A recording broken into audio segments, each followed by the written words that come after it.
Welcome to this week's edition of the Belau Report. I'm Jane Belau, and our guests this week for our annual German and Rochester program, and Sabine Engel from the University of Minnesota, and Dr. Christof Wetter of Saarbrück, Germany, and Munster College, and David Senjem, who is no stranger to the viewers of this program. And would you please introduce Sabine, and then we will talk with Dr. Wetter. Sure. Thank you, Jane. And so thank you so much for having us this morning. It's a great pleasure. It's an honor, and it's just always good to be with you. So I want to just talk, before I introduce Sabine, just a little bit about what we're doing here today. This is part of a program, a larger program that has been put together by Sabine Engel, University of Minnesota, about 4 years ago. It's called Climate Smart Municipalities. And actually it follows a program that she's put together going all the way back to 2011 called the German Energy Policy Exchange, which I've been a part of. But what we've done is we, Minnesota, cities in Minnesota, as part of this Climate Smart Municipalities group, have partnered up with cities in Germany, Rochester with the city of Münster, Germany, and others across the state with other cities. So we go there, and then they come here. And so today we have Dr. Christof Wetter with us from the University of Münster in Germany, and in Münster, Germany. And so this is this dialogue that we have. And let me just say this, that we who are involved in this kind of energy phenomena, I'll call it revolution, transformation, or whatever it is, are fully aware that energy in this country, in this world, in this state, and this community is going to change over the next decade or two. We have the legacy energy that we've all been used to. It has built America, has built this world, but that is changing. We're going to cleaner and more renewable energy. And so we're on this journey, and Dr. Wetter and others across Germany have helped us get there. So I want to introduce Dr. Sabine Engel with the Institute for Environment on the University of Minnesota campus, and she's headed this up, and she's done just a terrific job over the course of the last decade, and more specifically the last 4 or 5 years with this city initiative we've been involved with. So, Sabine Engel. Well, it's wonderful to be here again and to have the opportunity to talk about what we are doing. The University of Minnesota is extremely proud to be working with communities across Minnesota. Rochester is one of these communities that Senator Senjem mentioned. There are 5 others: Duluth, Warren in the far northwestern corner of the state, Morris, Elk River, White Bear Lake, and Duluth. So we are extremely grateful for all of these Minnesota cities to go on a journey exploring this energy transformation. And as Senator Senjem said, we are going through a transformative time. Cities are in the lead. Cities like Rochester and Duluth, and even small communities like Warren and Morris, are exploring how to make this new zero carbon economy that is going to come work for them, and how they're going to win in this transformation. We are no longer talking about whether that's the future. We are just talking about how fast we can get to the future. And this is why the exchange with the German community is so important, because going there, we can see where they already are. They have a different framework for accelerating this transformation, and they are trying different pathways. And when we go there, we can see what works, why does it work, how to accelerate it, how to build on their successes, and how to avoid making some of their mistakes. And that's why having people from Germany come here is so important to us, because then we can meet with lots of different people. So we are meeting for Professor Wetter with people here in the Rochester area. And Professor Wetter is, as I may say, right now he is a person of national interest for the United States, because as you and the viewers may know, right now it's very difficult for Europeans to travel to the United States. But we made a good argument and got some help in order for him to be able to travel to Minnesota to do conversations with stakeholders across the state so that we can continue our conversation and not be stopped. All right. I had asked David for some information about Dr. Wetter, and he sent me like 3 pages worth. And you won't have a chance to answer any questions if we start with that. But you're from Saarbeck? Saarbeck. Yes, Saarbeck is a town close to Münster. It's about 35 kilometers from there. And Saarbeck is an example how the transition of energy could work. And we won a prize in 2009 from the ministry. And they asked us, can you show us how this energy transition can really work? And that's what we did in Saarbeck. And my main profession is a professor at the University of Applied Sciences in Münster. And I'm working together with the people in Saarbeck. So we are working close together since more than 12 years now. And it really works good out. And your students are the ones that are represented in the cities that Sabine just mentioned, where we are working to so we can be energy self-sufficient without the carbon products. All right. You just had elections in Germany, and I understand the Green Party that supports the climate and the smart energy program did very well. And why don't you tell us about that? Yeah, especially during the last years. Well, let me say that Germany is since 2000 on a good way to renewable energies. Actually, we have more than 50% of the power in the grid is green energy, green power from renewable energies. And, but there's still a way to go. And I have the impression, especially during the last 2 years, since the Friday demonstrations came up all over the world, that especially the younger people want a faster movement to renewable energy and to CO2 neutral climate. And I think this is the reason for that good result during the last elections in Germany, which the Green Party had, yes. Can I just chime in? Because he said something really important. That is, the country of Germany is 50% renewable energy right now. And people know the words of Mercedes and Porsche and Bosch and Siemens. Germany is a powerhouse in terms of an industrial economy. And that economy does exist reliably on renewable energy. So for anybody that's worried about that, and we have to think about it for sure, but this can happen, and it's working right now in Germany. So I'm sorry, I just want to interject that. No, that's good, because I know that a lot of your research is related to this energy smart community and separating out hydrogen from water.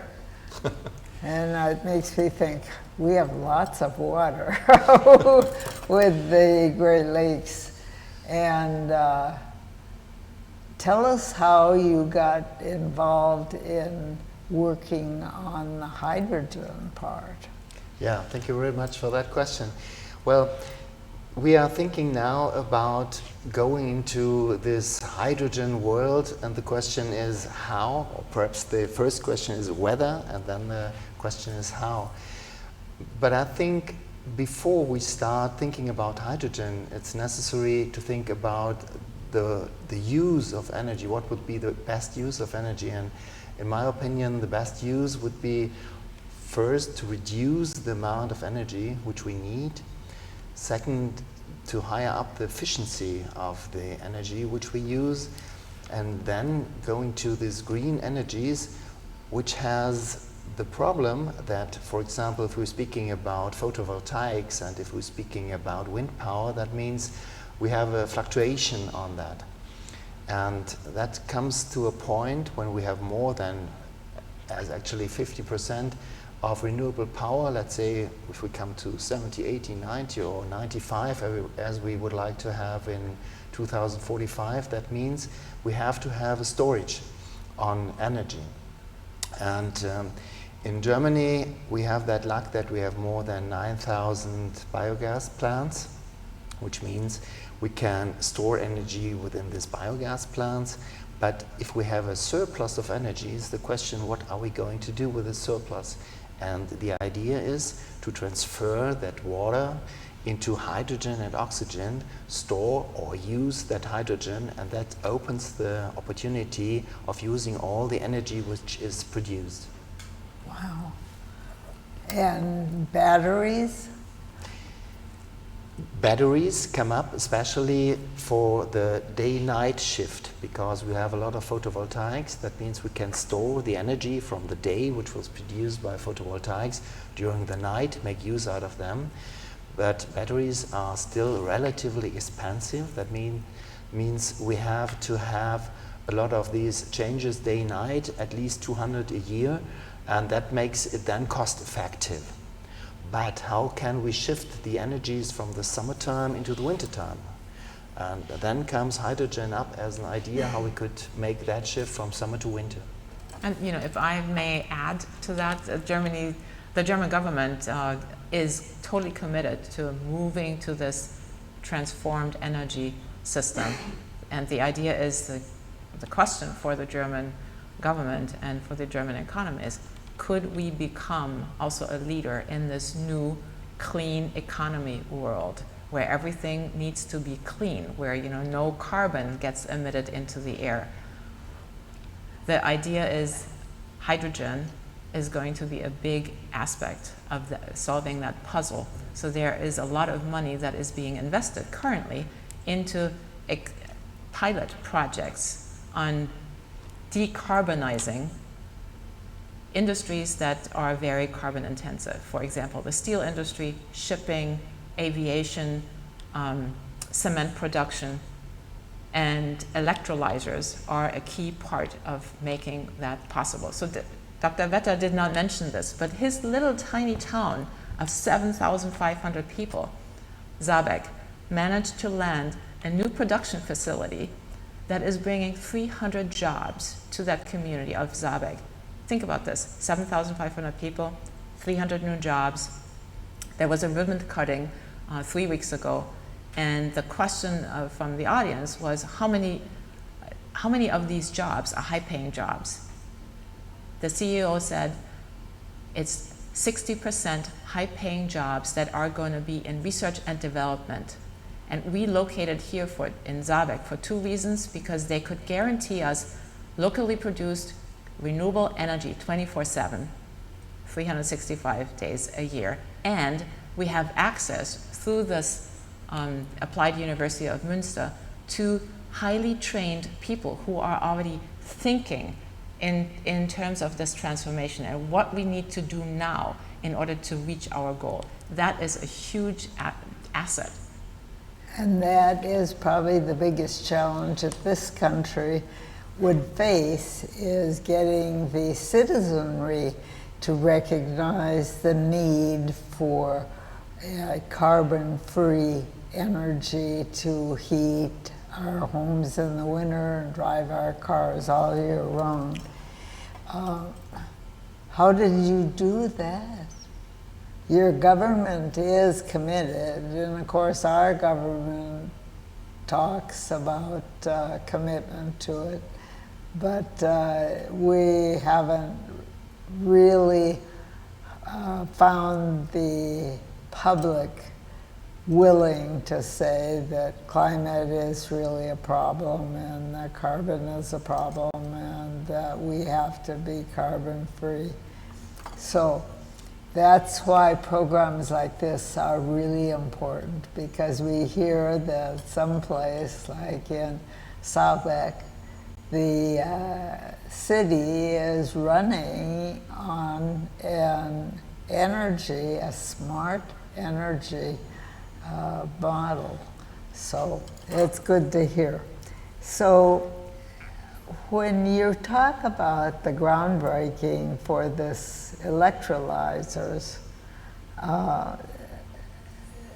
is this the process or for education of people in how to remove the hydrogen from water and store it so it can be used for fuel?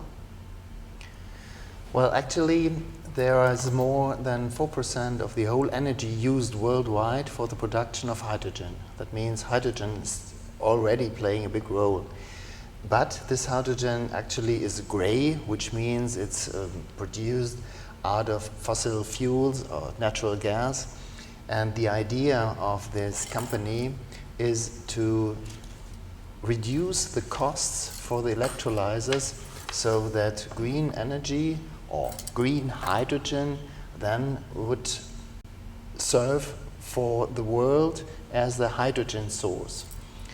And they were searching a place where they could produce these electrolyzers sustainable and in a big quantity so that the costs come down on 10% of that what is actually the costs. And they found this place in Saarbeck because the environment is sustainable. We have more than 400% renewable power compared to what Saarbeck needs. That means there's a lot of green power, and they would like to use that for their production of electrolyzers to produce more than 100,000 of these electrolyzers per year, and would bring that into a loop, into a circle, take the used ones back and make it 100% climate neutral. That's the idea what this company is going to do now. Wow. As an environmental engineer, you have dealt with wastewater technology, water pollution control, and successfully carried out many projects. Which one is the most unique of the projects that you carried out? That's difficult to say because we carried out more than 200 projects during the last 20 years. But one project I like very much is the production of hydrogen on a biologic way. That means there's a chance to have bacteria who are able to use wastewater or wastes and convert them directly into hydrogen. It's a biological way, and still we are on research on that, but it is working in laboratory, and now we scale that up to a bigger scale. And I hope that this is also an alternative to produce green hydrogen on a biological way. Wow, that's just amazing. And that's biogas technology? This is a kind of biogas technology. Means we use wastes, we use manure, we use any organic material and convert that by biological processes into biogas, which is mainly methane and part carbon dioxide. And as I told you, we have more than 9,000 of these plants in Germany. And the question is, how can we bring these plants, which are existing now, into this new green world? And one idea is to use them as storage facilities. That means producing biogas during the time we have a surplus of wind power and of solar power, storing that biogas and burn it in combined heat and power plants to produce power and heat at the same time, and make use out of that when we have no wind, when we have no power. And I think this is the cheapest way to store energy. Is this in practice in the city in which you live? Absolutely. So we have, for example, we have 2 biogas plants within Saarbeck, and they help to support that. We have also heating grids where we use that green heat to heat the buildings there, and we have that green power, and we have the possibility of storing energy as biogas within these facilities. Wow, that's amazing. And of course, you're talking to somebody who is not an environmental engineer or a physicist. You should visit us. You are invited. And We should. What advice would you give to us in America if we wanted to seriously change our sources of energy to a biological gas, for example? in my opinion, it's a question of education. It's in the mind of the people. You mentioned that when we started in Saarbeck, we made campaigns to inform the people, and they were interested in this new economy, and they were forming cooperatives. For example, the wind turbines and the PV power plants, they were set up by these cooperatives, and all the money which was necessary came from Saarbeck and the region. So there is no influence from anywhere. It's a local idea, and it's locally done. That means the people live that new future, because the new energy transition is a decentral transition. That means the people must want it. And we start even in the kindergarten, and we have these young investigators. They can investigate for example, they produce wind turbines, and they produce little ships which run on solar energy and so on. And afterwards, after they have all these little research done, then they can see what we did for example, in the bioenergy park. And we start in the kindergarten. We do a lot of work in the school. We invite classes from other cities around to visit us in Saarbeck. We have a close cooperation with a secondary school, and this is also funny that these students in that school are now working with us at the university, are studying and working with us in the laboratory and doing that work, because we already started 2009. That makes 12 years, and this is a lot of fun to see how they are growing with that idea, supporting these ideas, working on that project, and then going back when they, for example, write their thesis, they present the thesis to the students in the schools. And then they come to study in our university. So this is great to see how this works as an organic process. Now, as the University of Minnesota listening to him? Absolutely. I mean, what we hear is we have a lot of the technology that is required in order to move into this clean economy. We need to develop some missing pieces. And the missing pieces very much are about how to use some of the waste in one sector and shift that waste and use it as a resource for another sector. So for example, Professor Wetter mentioned combined heat and power, that's something that people think of as normal in Germany. Well, here in the United States, we are thinking about the electricity sector as one. We just produce power. And we think about heat as another sector. We just produce heat. Well, what if we produced electricity and harvested the heat that is generated as we produce electricity and used it for heating our homes? So a lot of the thinking that is innovative right now at the university and across the United States, also across Europe, across the world, is how do we figure out how to create technologies, equipment that function so that there is no waste, so that we don't generate waste, but we use whatever energy resource we tap to the largest extent possible. And it may require shifting some of the energy to a different use. Electricity creates light, but it also creates heat. So let's harvest that heat. Or cars, you mentioned the electric vehicles. They have batteries. Why don't we think of those batteries as just moving storage, so that the batteries are bidirectional? We're going to move into that direction. And I think that's a very exciting area of technology. One thing that we do with the University of Minnesota that is super exciting right now is look at the city of Morris. 5,500 people. It's a small community, just like Saarbeck, and they are partners with the city of Saarbeck.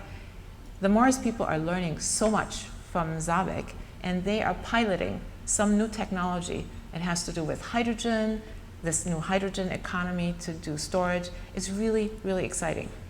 The city just put up solar arrays on their city liquor store, on other city buildings, so that people can see that this is the way the future goes, and it's also cheaper for the community. Okay, the University of Minnesota, of course, is our bright light in terms of innovation and technology, and of course they look to the legislature for money. And is their funding adequate for the program that you're trying to do in terms of the carbon-free technology? Yes. So, obviously there could always be more, but what the legislature has been doing also with the LCCMR funding is that it is supporting now some development of the hydrogen technology that we will need in order to store energy for a season, an entire season, not just for the time period that we use batteries for. There's also funding that comes not only from the state of Minnesota, but also from the federal government, the Department of Energy, for example. And this is why I believe for Professor Wetter, it's really interesting to see what's going on in the United States now, that the US government also is committed again to focusing on reaching that future and helping develop the technology. And for us as the University of Minnesota, this is very productive to be partnered with an applied university that is really in the forefront of developing those technologies. We can learn a lot. And in fact, Senator Senjem may talk about this. There was a group of 27 Minnesotans that went to Germany 3 weeks ago in order to meet with the partner cities on these climate smart partner cities and the agencies in order to figure out, what are we doing right? How can we accelerate what we are doing so that we get to the goal faster? And how can we inspire other communities to do similar things? Because 6 cities in Minnesota is clearly not enough. We need every city. Okay, now this is part of the education process. And let's talk about your few days in Minnesota. How long are you here? 1 week. 1 week. And how many cities are you visiting?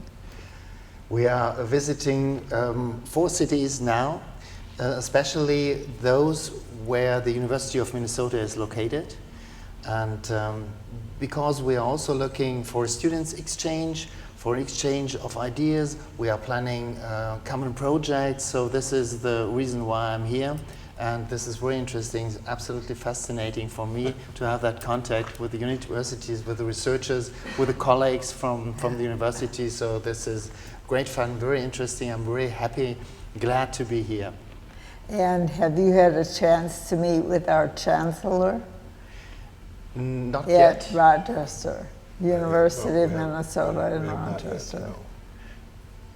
We've not yet. And I think you need to meet with our mayor. We So will do I that think it's momentarily. what you bring to us is new technology for most of us. And it's hopeful technology. So we want to thank you very much and wish you well on your educational week in Minnesota. All right, we'll be back. We want to thank you, our viewers, for your interest in this new and workable technology that they're doing in Germany. And if you have questions, you can talk with Sabine from the University of Minnesota, Dr. Sabine Elder, or Dave Senjem, Senator Senjem. Absolutely. And we'll make arrangements. Thank you for your interest. Thank you for being with us this night. And we'll be with you again next week, same time, same channel. Have a very good week and have a very good night.